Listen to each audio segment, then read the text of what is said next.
அண்மை செய்தியாக பார்த்துள்ளோம். சென்னை பசுமைவழிச்சாலையில் உள்ள இபிஎஸ் இல்லத்தில் பாஜக மாநில தலைவர் நயினார் நாகேந்திரன் இபிஎஸ்ஐ சந்தித்திருக்கிறார். அந்த அண்மை செய்தியை பார்த்துள்ளோம்.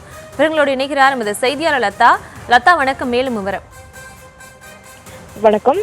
பாஜக மாநில தலைவர் நயினார் நாகேந்திரன், அதே போல துணைத் தலைவர்கள் ஜெயபிரகாஷ் மேலும் சக்கரவர்த்தி ஆகிய மூன்று பொழுது சென்னை பசுமை வழி சாலையில் உள்ள அதிமுக பொதுச் செயலாளர் எடப்பாடி வருகை தந்து இருக்கிறார்கள். மூன்று பேரும் தற்பொழுது வருகை தந்திருக்கக்கூடிய ஒரு நிலையில இபிஎஸோடு பேச்சுவார்த்தை நடைபெற இருக்கிறது.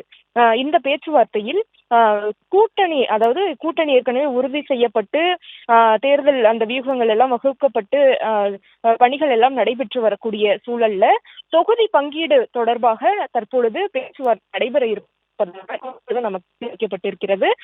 எனவே கூட்டணி ஏற்கனவே உறுதி செய்யப்பட்டிருக்கும் நிலையில் தற்பொழுது தொகுதி பங்கீடு தொடர்பாக பேச்சுவார்த்தை நடைபெற இருப்பதாக தகவலாக நமக்கு கிடைத்திருக்கிறது. இன்னும் தேர்தலுக்கு 4 மாதங்களே இருக்கக்கூடிய ஒரு சூழல்ல எத்தனை தொகுதிகள் என்டிஏ கூட்டணியில் தமிழகத்தில் அதிமுக தரப்பிலிருந்து எத்தனை தொகுதிகள் பாஜகவுக்கு கொடுக்கப்பட இருக்கிறது, இன்னும் கூட்டணிக்கு யார் யாரெல்லாம் வர இருக்கிறார்கள், அப்படி வந்தால் அவர்களுக்கு எத்தனை தொகுதிகள் என்பது ஒருபுறம் இருந்தாலும் கூட பாஜகவுக்கு எத்தனை தொகுதிகள் கொடுக்கப்பட இருக்கிறது என்பதெல்லாம் அவர்கள் பேச இருப்பதாக சொல்லப்பட்டிருக்கிறது. அது மட்டும் இல்லாமல் வரக்கூடிய 14ஆம் தேதி நயினார் டெல்லி செல்ல இருப்பதாக உறுதிப்படுத்தப்பட்ட தகவலாக நமக்கு கிடைத்திருக்கிறது. எனவே டெல்லி செல்லக்கூடிய நயினார் நாகேந்திரன் அமித்ஷா அவர்களையும் சந்தித்து பேச இருப்பதாக சொல்லப்பட்டிருக்கிறது. எனவே அவர் இன்று நடைபெறக்கூடிய இந்த பேச்சுவார்த்தையில் என்னென்ன விஷயங்களை எல்லாம் பேச இருக்கிறார்கள், இந்த தொகுதி பங்கீட்டில் ஒரு முதல் கட்ட ஒரு பேச்சுவார்த்தை என்பது நடைபெறக்கூடிய நிலையில இன்று நடைபெறக்கூடிய பேச்சுவார்த்தையில் என்னென்ன விஷயங்கள் ஆலோசிக்கப்பட இருக்கிறது என்பதையெல்லாம் அவர் அமித்ஷாவிடம் எடுத்துரைக்க இருப்பதாகவும் நமக்கு தெரிய வருகிறது.